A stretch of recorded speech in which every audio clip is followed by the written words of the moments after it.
Hello, so today is my perfume collection. I film these videos once a year and it's just nice for me to just go through what's in my collection and just work out what I'm reaching for and what I'm not reaching for. So if you haven't seen me before, I'm Claire Smith.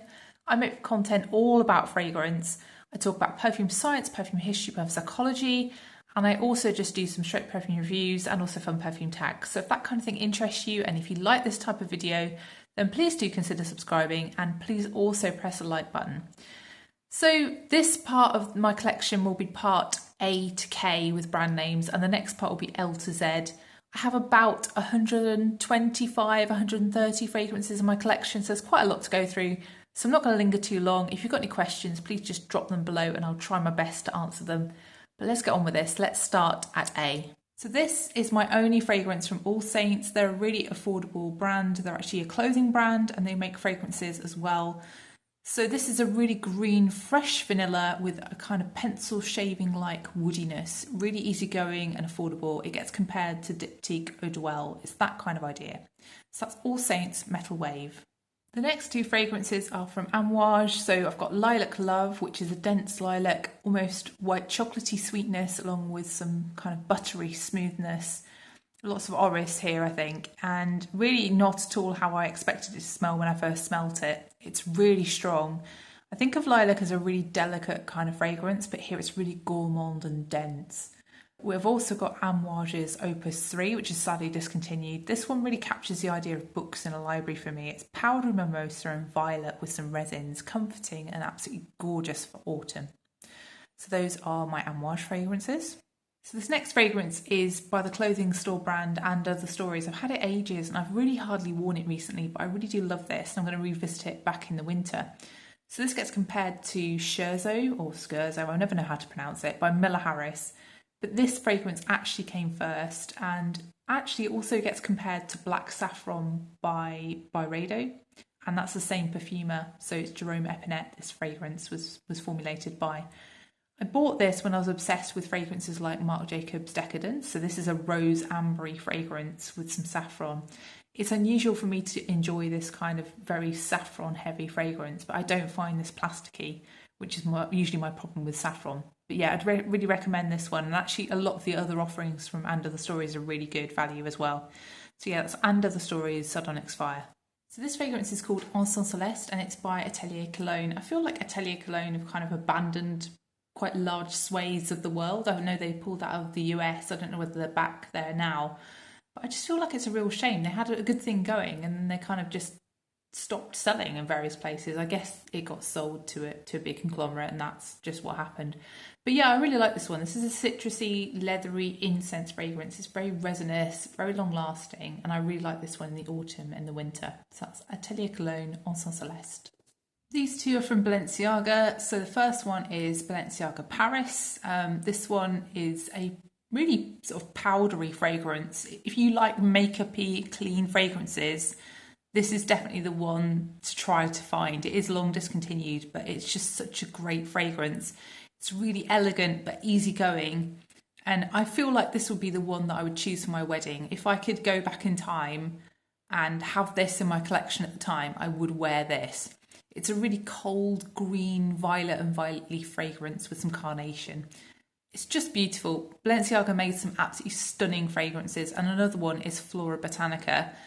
It's just the most perfect warm or even hot weather fragrance. Lovely, beautiful, sweet rose water, very reminiscent of a kind of Turkish delight smell. But the sweetness is just cut by some mintiness, some greenness, and the carnation for the powderiness with the aldehydes. Inventive, edgy, just fantastic fragrances. Balenciaga's Paris and also Balenciaga's Florabotanica. So this next fragrance is from Banana Republic and it's called Monday Rose. I was gifted this one by So Avant-Garde earlier this year and I've been wearing it a lot to work. It's just really easygoing and affordable. It's really a fresher, easier Delina, Angel Nova style, beige style rose fragrance, but it's slightly more aquatic than both those fragrances and it's a lot fresher feeling. Really like this one. So that's Monday Rose by Banana Republic. So this next fragrance is by Bella Aura and it's Exalté and I think it's a collaboration with Funmi Monet, the influencer. I had never heard of this fragrance. I won this in a competition, and actually, whilst it's not groundbreaking, I really do think this is a good fragrance. It's really a more ambery, resinous feeling kind of Mancera Roses Vanille, but it's not as sweet, but definitely along similar lines. Really nice fragrance, really surprised by it. So that's Exalté by Funmi Monet. So this one is another discontinued gem. This is a violet and suede fragrance to me. It's one of the best suedes I've ever smelt. It's called Bottega Veneta. Bottega Veneta, it's just EDP. I've already finished another bottle of this, and this is all I have left of this one now. I'll be so sad when this is gone. It's really hard to find now, but just well worth searching out if you can find it. I think actually one of Rihanna's original fragrances gets compared to this. I think it's Rogue. I've never tried Rogue. But yeah, if it's as good as this one, then wow. So that's Bottega Veneta, Bottega Veneta. Next up is Cerruti 1881. Really a very affordable fragrance and just an easygoing aquatic feeling, but also powdery feeling in the dry down. Floral, kind of meadowy fresh fragrance with some woods as well. Everyday, work appropriate kind of fragrance. Definitely does take me back to the 90s. I think this one was released in the mid 90s, and it definitely makes me think of chintzy floral prints is what comes to mind with this one, because it is just a whole bouquet of flowers, but in a powdery, fresh kind of way. So that's Cerruti 1881. So here we have my Chanel fragrances. I never thought I'd be somebody who had this many Chanel fragrances in my collection, but it's something that I just got hooked on. I was gifted Coco Mademoiselle first by Happiness Sparkles Francis, and I've just never looked back. I just got a bit hooked, I think, really last year. I think that's when most of these appeared in my collection. But going from left to right is Coco, firstly on the left. So Coco is really your favourite aunt in the 80s. I say that in the most complimentary way possible, but it is just that kind of bombastic feeling, spiced rose with some patchouli. Almost leathery in feel. And then there's also Coco Noir. So Coco Noir, I always get a bit confused as to why it's called Noir, because it's really the most easygoing, likeable, light feeling powdery rose version of Coco. Then we have Chanel No. 5, the classic in the back there. This is really the classic Chanel aldehydes and the florals. So there's ylang ylang, there's rose, and definitely some iris. It gives off a really golden, opulent feel. And then we have the Coco Mademoiselle Intense at the front there, and also Coco Mademoiselle at the back. So Coco Mademoiselle is really the strong citrus patchouli rose fragrance, the one to wear when you want some confidence. And then the Intense version is really the sweeter, less citrus, more vanilla, softer and cozier version of Coco Mademoiselle. So yeah, those are my little collection of Chanel fragrances. So these two are both from the Chopard Love collection, and I did used to have another Chopard fragrance, but I decluttered it. But I really do love these fragrances, and also I think Chopard as a brand in general, even the one that I didn't get on with, I did appreciate that it was a good fragrance. I think if you're looking for an affordable, good quality fragrance, Chopard are a great brand to go to. Really, the one on the left is the original Love fragrance. This one is just a really whole bunch of different roses, lots of patchouli. It took me a long while to get with this one because it's quite a dry feeling rose. But I think if you like fragrances like Portrait of a Lady, if you like fragrances like Kilian's Kisses Don't Lie, which I think is actually by the same perfumer, then you might like this one. Definitely not very, very similar to Portrait of a Lady, but definitely the same kind of feel as a Portrait of a Lady, and much more affordable as well. The one on the right is a flanker of Love, and it's called Sparkling Love. So this one was an impulsive blind buy that I just bought because I loved the original Love fragrance. I took a chance on it. It's a creamy white floral with some citrusy undertones. It's mainly tuberose, bit of jasmine, smooth, almost fruity, quite solar feeling too. And I like this because it's not soapy. It's simple, just really wearable, great for spring, summer. Such Sparkling Love by Chopard. So this fragrance is my only fragrance from Coach. It's the original EDP. They've released loads of flankers of this fragrance line now, and I still really love the original best. So this is a raspberry rose suede musk fragrance. Suede is really the thing that adds interest to it. I love suede in fragrances, so I'm completely biased by this one, but it's just really long lasting. It smells kind of a light red kind of colour. It's definitely got some fruitiness, but the rose and the suede and the musk are what comes through most. I love it. Incredibly long lasting as well, and just one I often reach for work. So that's Coach EDP. This fragrance is one from Cosmos. So Cosmos is the brand that Kate Moss set up, which I think recently folded. So this fragrance is likely to disappear from the market if it hasn't already done so. I have seen it on lots of discount websites recently, so maybe if you do want it, go grab it. But this is a sweet, citrusy, warm, woody, aromatic fragrance that's even slightly metallic. It's a really odd one. It's one of those clean feeling, refreshing, spa-like treatment mist kind of fragrances. It makes me think of a spa in a cedarwood forest setting. So that's Cosmos Sacred Mist. So this next set of fragrances are from the brand Czar, and I got these recently in PR. I've made a full review video of these, so I'm just going to run through these quickly. But I've got Antelope, which is on the left. So that one's a very transformative rose geranium suede fragrance. Then there's Gentle Fusion, which is a fresh feeling, slightly woody green leather fragrance. Then there's the one by Cecile Zarokian, it's called Peak, and that one is an aldehydic, silvery, metallic, fluffy citrus vanilla. A unique fragrance to me, Peak. Very, very different to everything else I've tried. And then there's Sword, which is the one that really surprised me. That's probably my favourite of this bunch of four. It's a green, sweet, powdery violet leaf with woods and suede. So those are my four fragrances from Czar. Really what interested me most about this brand was the fact that they collaborate with some really famous perfumers, and it made me think a little bit of Frederic Malle. I guess that's the idea that they're going with the simplistic bottles and with the perfumers' names on the front labels. So yeah, those are all from Czar.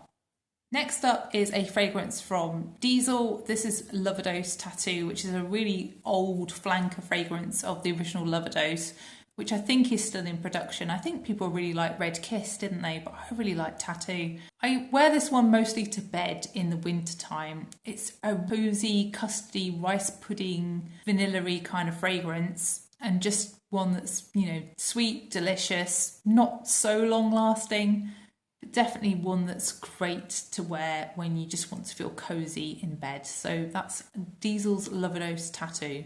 So next are my Dior fragrances. So from the main line I have two. I have J'adore and I also have Rose and Roses from the Miss Dior range. I'm really not sure that J'adore actually suits me, but I keep it because it was a gift from my dad. And really it's a jasmine and lily of the valley fragrance. It's quite watery feeling, quite fruity feeling. It's almost got a shampoo vibe about it. It's got melon and I think also pear here that gives it the fruitiness, but it's kind of fruity in an aquatic, watery, 90s floral feeling way.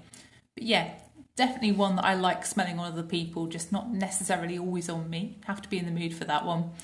I also have Dior Rose and Roses, which is a fresh, pink, dewy, airy kind of rose. Very pretty, very nice musky dry down as well. I also have some fragrances from the Dior Privé line. I really got obsessed with this line a few years ago and I bought quite a lot of them. I think my favourite is really Jasmine des Anges. That's a apricot-y, sweet, honeyed, very light, airy jasmine fragrance with a nice musky dry down. And then I also have Ombre Nuit, which is a rose amber fragrance with a slight spiciness at the beginning. It's also very, very powdery Ombre Nuit. It always makes me think of baby powder. And then I also have Gris Dior, which is very much a springtime rainy day fragrance. It's a bit of a suede rose again. I think it's the oak moss in the fragrance. It's giving that kind of suede, almost leathery vibe. And then I also have La Col Noir from Dior. So this one is a fruity peony rose fragrance. To me, it's very similar to some of the older Miss Dior flankers. But yeah, those are the fragrances I have from Dior. Next up is one from Diptyque. It took me ages to choose which fragrance I was going to buy from Diptyque. I really liked quite a few of them and I sort of had to rein myself in. But I eventually went for Orphéon, so that was really my first love from Diptyque, and it's one that I'm still wearing samples of, but I've got this bottle for when the samples run out. So to me this starts out a bit peppery and fresh, almost like a pine forest, and as it begins to dry down, it begins to smell less sweet, slightly darker green version of the rose that's in Florabotanica. Definitely a rose fragrance, along with a slightly bubbly aldehyde feel at points. Later on it's powdery, even a little bit makeup-y, but the woodiness and the sweetness are definitely still there. It's a very clean feeling fragrance to me and very difficult to describe this one. There's such a lot going on with this. And so that's Diptyque Orphéon. So these are my only 2 Dossier fragrances. I was gifted these by Dossier. I have decluttered Floral Marshmallow. I just didn't get on with that fragrance at all. There was something about the opening of it that just didn't do it for me. But I do still have Spicy Mimosa, which is the dupe of Jo Malone's Mimosa and Cardamom. And I do also have Powdery Coconut, which is the dupe of Tom Ford's Solo Blanc. I haven't really worn Spicy Mimosa too much since I got it, really. Only a handful of times. Powdery Coconut I did have on my desk at work, and I did wear that a few times just before summer. So yeah, I'm not sure whether these 2 will stay in my collection long term, but really the one of the 3 that I've reached for most is definitely Powdery Coconut. So yeah, those are my Dossier fragrances. So this is Elisab Le Parfum. I think this is a great fragrance. So it's a honeyed white floral fragrance. It's very strong, and there's also some patchouli and rose. It's great quality for not a lot of money. It's a Francis Kurkdjian, one of his older creations, and I think this one, even though it does give me a slight headache sometimes, I think if you are looking for a fragrance where you have a summer wedding coming up or something like that, this is a great choice. This is a great fragrance to check out. So that's Elisab Le Parfum. This next one is Elizabeth and James Nirvana Amethyst. This is a honeyed vanilla and tobacco fragrance, mainly tobacco, I guess, but it's still very sweet and friendly. I think this line was really loved, wasn't it? And I really feel a bit sad that I didn't buy a few more from this line. But you can't buy everything. And the amethyst one was the one that stood out as the one that I wanted to try. So I'm very pleased to have at least one from this line. So that's Amethyst by Elizabeth and James. This is my only fragrance from Elizabeth Arden, and it's called Fifth Avenue Royale. It's an incredibly boozy raspberry fragrance. Really something very unexpected from Elizabeth Arden. It's also got some spice to it almost, and there's some leather here too. It's also slightly woody. This fragrance really makes me think of an evening in a gentleman's club, drinking some booze and sitting on a leather sofa.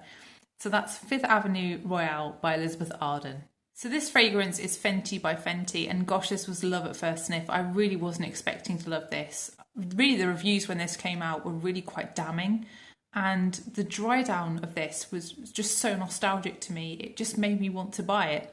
This took me to my first signature fragrance. It took me to Lola by Marc Jacobs, and it also took me to Stella by Stella McCartney. It's no way is it direct dupes of either of those fragrances, but the rose here is really so similar to Stella, and the perfumer is the same as well. So this fragrance, I really need to wear more. It's got a lot of fruitiness at the start with the blueberry. I get a truffly aspect to this fragrance in the dry down too. Like there was some truffle oil here or something like that. I just thought this was so interesting. I can see it's not going to be a love for everyone. Yes, it's sweet, and if you don't love rose, you're not going to love this at all, but this one just really blew me away. I think it's the most interesting celebrity fragrance I've smelled in a very long time. So that's Fenty by Fenty. So this fragrance is a Lang Ylang Espresso from Floral Street. I have very little left of this, and I'm debating whether I want another bottle of this. I wouldn't ever buy a big bottle, I'd never get through it, but I wouldn't mind a 10ml maybe. To me, this smells really like a boozy coffee to begin with, a boozy espresso, but there's also a syrupy, boozy rose aspect to this fragrance as well. And then there's also a touch of a Lang Ylang later on. I just think this is a really addictive fragrance to me. I really like how dark it feels. So that's Floral Street Lang Ylang Espresso. This next fragrance is from the British brand Floris. So this is called A Rose For, and I wore this a few weeks back, and it really struck me just how punchy and long lasting this fragrance is. It's just so good, and it took me back to why I bought this. You know, I was thinking, oh, I'm not really wearing this. Do I need this in my collection? And then I wore it and I was like, yes, I need this in my collection. I really love this. This is a really dark feeling rose and tea fragrance. It's quite woody, even slightly oody. It smells opulent, luxurious, but it's definitely not one of those in your face, look at me kinds of fragrances. It's just very elegant and very different. So that's Floris A Rose For. So this fragrance is Sirène by Fragrance de Bois. I was gifted this one sometime last year, I think. This is a fragrance I would never have bought, but I have been absolutely bowled over by how much I've enjoyed it. And I've really been surprised by how many compliments I've got with this as well. I'd never have imagined that this style of fragrance would get so many people asking what it is and saying how lovely it smells. I don't think people know exactly what they're smelling. I don't think people really know how oud smells. So I think that's really the thing that makes this stand out, along with that kind of cypriol as well in the base.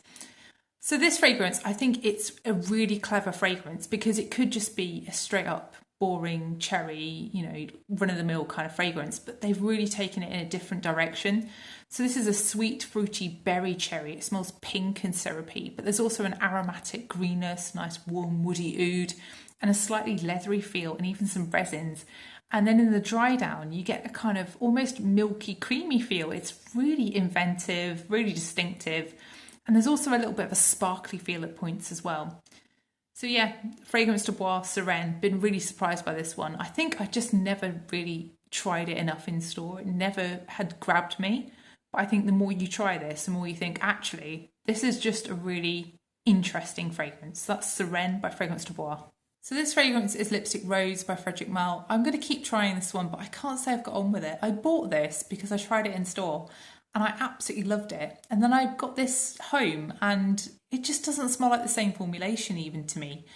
It's very powdery, and obviously the one in store was powdery too, but this is like amped up powderiness. This is iris on steroids, violet on steroids, and heliotrope, lots and lots of heliotrope, and just the rosiness is just not as prominent.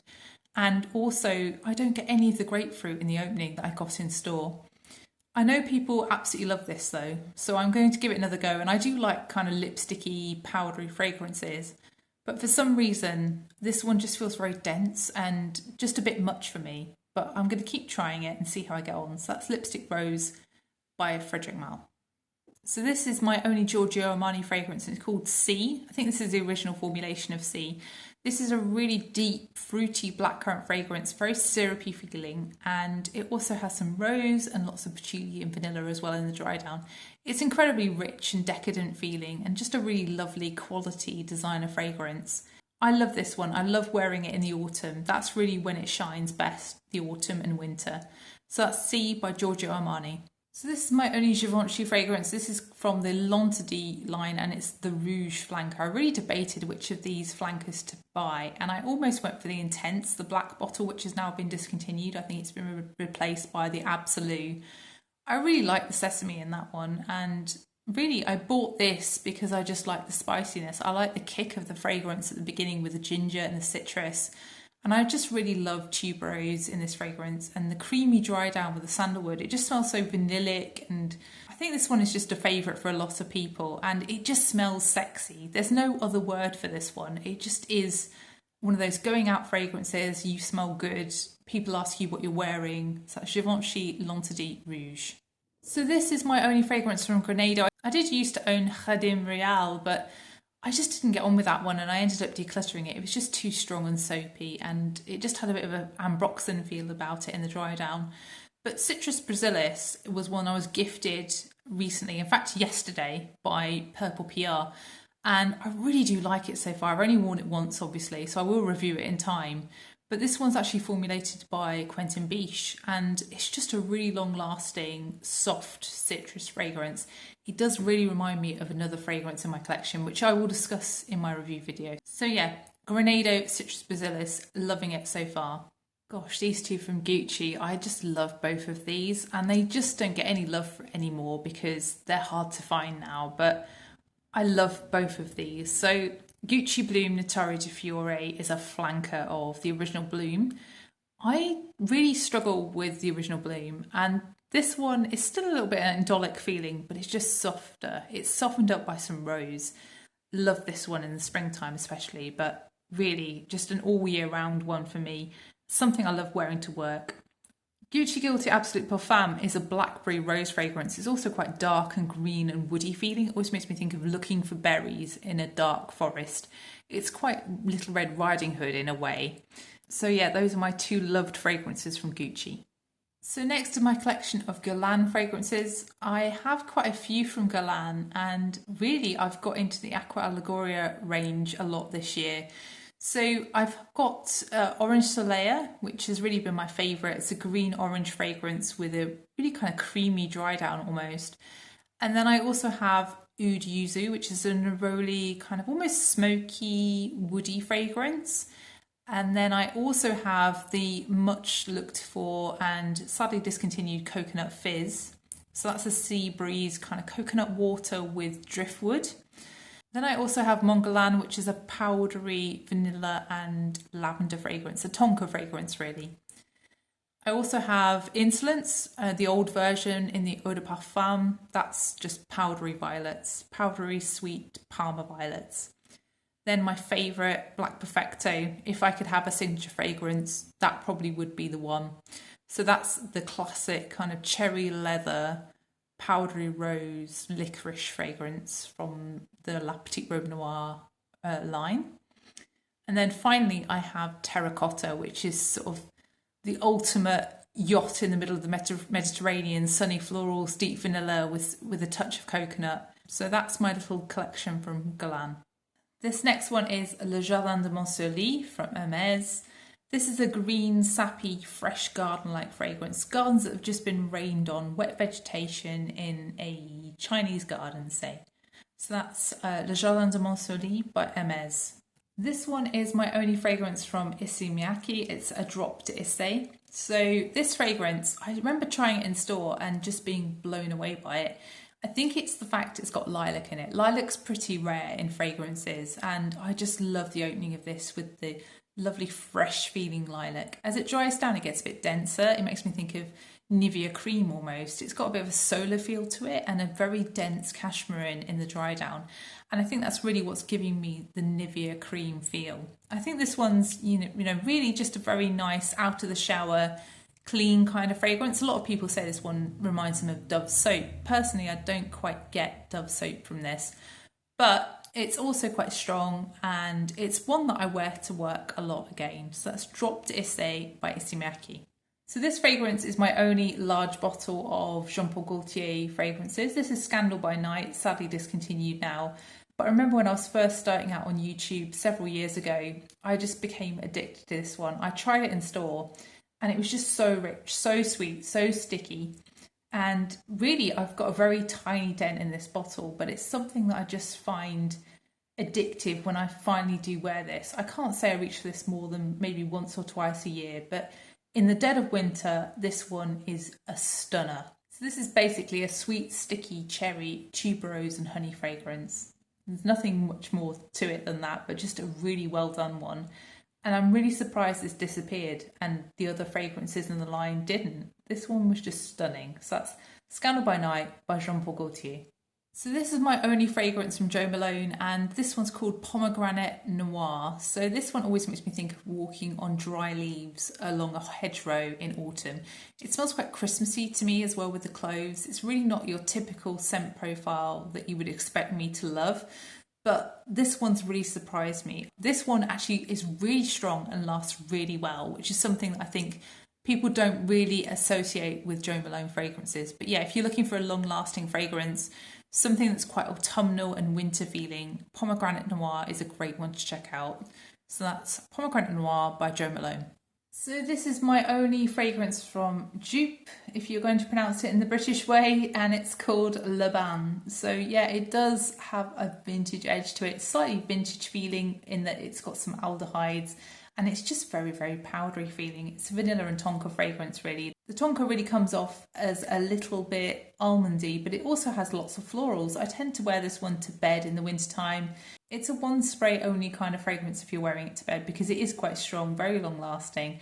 Definitely worth a go if that's your kind of fragrance because it is really affordable. I think I bought this huge bottle for something like £9. So that's Joop Le Bain. Next up is a fragrance from a small Scottish brand called Joram Studio, and it's called Unspoken Gesture. So this is a sweet, powdery, nutty, polleny. It's got mimosa. It's bright. It's also gourmand. It's absolutely delicious without being sickly or sticky. It's unexpected. It's huggy, even a little milky, fragrant, a bit ricey, cool, comforting, cozy, but also atypical. There's so many adjectives you could use to describe this one. There's lots going on with it. It's made me really interested to try other fragrances from Joram Studio. So Unspoken Gesture. This next one is KVD and it's called Sinner. So I think actually this is pretty sought after now. This is a plum and vanilla fragrance, but also with lots of patchouli. And this one's widely compared to Dior's Midnight Poison. I do see the similarity, and it's really odd that they smell so similar, but I think it's the patchouli here that really makes them smell similar. And also the feel. This just feels very gothic, but also quite sweet. It does really smell exactly like the bottle looks, really. It's something I don't reach for very often. I've actually considered decluttering this one, but every time I come back to it, I think, oh, it's so good. It's so great. Why am I not reaching for this? But yeah, for some reason, I just don't tend to pick it up. I guess because, you know, it's long discontinued. I don't necessarily want to be chatting about this on YouTube all the time because people are going to struggle to find it. But I just really love this fragrance and I really should wear it more. So that's KVD Sinner. So this is the fragrance from Karen Timpson, who's a little indie perfumer in the UK. This one's called Moon Palace. So this is green feeling sort of palm leaf kind of style fragrance. It makes me think of greenhouses with tropical florals that are slightly over and dying back. Very sort of full bloom kind of fragrance. Very spent floral, realistic floral. One of the most realistic smelling tropical florals I've smelled. Very creamy as well in the dry down and just has this tropical island at night feel about it, which I guess is where the name comes from. A very beautiful fragrance, very well worth trying, and certainly not a run-of-the-mill kind of tropical floral fragrance. Something that has really made me very interested in Karen's other fragrances, and I do have a sample of one of the others that I've been trying out this month. So yeah, that's Moon Palace by Karen Timpson. So here's my little collection of Kayali fragrances. I did win a competition with Kayali and I got gifted 2 of the fragrances that are here. But the other 2 I have bought. The one I bought most recently was a little mini of Deja Vu White Flower. I just felt like I was going to miss out and I had to just try it and get to know it a bit better. So this is a peachy, syrupy fragrance, but with some jasmine and also some tuberose. I get a little bit reminded of Azzaro's Wanted Girl by Night initially, but it's also got in the deep dry down a kind of caramelised vanilla feel that really makes me think of Vanilla 28. Vanilla 28, I think, was something that really had a moment, wasn't it? It had a moment around the pandemic, and I think that kind of caramelised, slightly corked brown sugar kind of smell is just much more popular because of Vanilla 28. And at the time, it was very different to smell that. But right now, I feel like there are a lot of fragrances out there that do smell like that. Then I have Invite Only, which is a really deep, tobacco-y, cherry amber fragrance. And it does make me think a little bit of Love Fest Burning Cherry. It's like Love Fest Burning Cherry is the fun-loving teenage daughter of Invite Only. Love Fest Burning Cherry I think is still my favourite, and you can see by how much I've used. I don't wear these fragrances very often. I've got a huge collection of fragrances. I've got no business having 100ml bottles. I don't know what I was thinking with a Love Fest Burning Cherry. But yeah, so I'm glad to have this little collection. I can't say I love the newer ones from Kayali in general. I do always try them, but nothing's really grabbed me so far. So that's my little collection of Kayali. So the next 2 fragrances are from Kenzo, and I really like Kenzo as a fragrance house. I think they have some great fragrances. So Kenzo Jungle L'Elephant is on the left, and I love Kenzo Jungle L'Elephant. It's a dry, spicy fragrance. It's got hot spices and it's also got cooler spices, and it's got licorice as well, which gives it a nice coolness. But it's also got a slightly fruity feel and a slightly vanillic dry down almost. It's really Dominique Roupillon is at his best. That fragrance was aiming to reflect techno music at the time in the 90s. And you just wouldn't guess, would you, from a fragrance called Jungle L'Elephant. But that's really what the aim of that fragrance was for. I've made an entire video about Dominique Roupillon and about his fragrance history. So if you want to check that out, I will leave it linked down below. But yeah, Jungle L'Elephant is probably one of my favourite of his fragrances. And on the right, we have Kenzo World, which is a fragrance that I've absolutely loved for ages. It's a fragrance that really feels quite hypnotic to me. I think the best way I could describe it is smelling like the feel of a crystal. It smells crystalline, it smells clear, it smells aquatic. It also makes me think of fruits. It's got a definite fruitiness to it, but it's a very kind of crystalline, clear feeling fruitiness. I think it's something that a lot of people don't necessarily love, but I think it's very distinctively Francis Kurkdjian, who was the perfumer for this one.